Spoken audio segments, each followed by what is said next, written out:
Yes, we're all hoping for a good resolution. True. So Bidenomics, you've said a lot about it. The president said a lot about it in recent weeks. But tell me this, in 10 years, what are people going to remember about Bidenomics?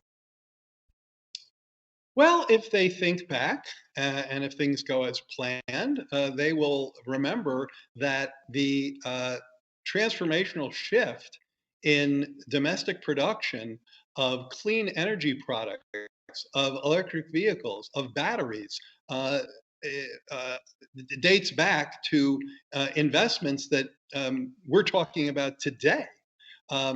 The magnitude, I think, again, you played this in in your introduction.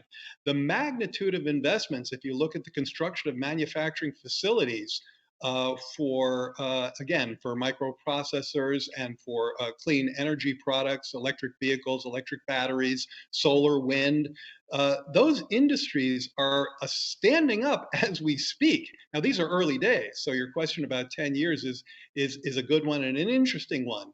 But I think historians will look back and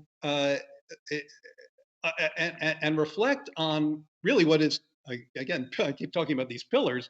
Pillar one of Bidenomics, which is that public investment can pull in private investment.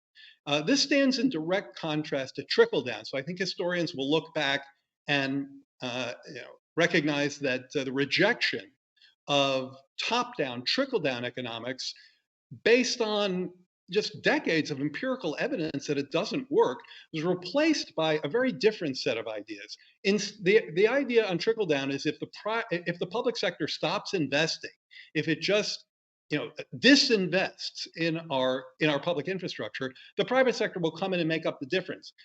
Joe Biden knows that that's always been wrong, and that in fact it's backwards.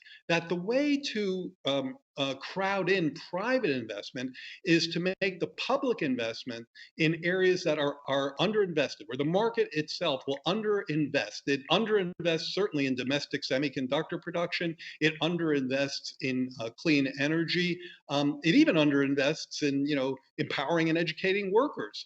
And left to its own devices, we can see the evolution of anti-competitiveness that Bidenomics also strikes out against. So I think what you'd see looking 10 years, if you went 10 years hence and looked back, I think what you'd see is an economic model that tapped the power of private production by paving the way through public investment, through worker empowerment, and through worker education, and through promoting competition so small businesses, entrepreneurs can have a real fair chance to get into the mix.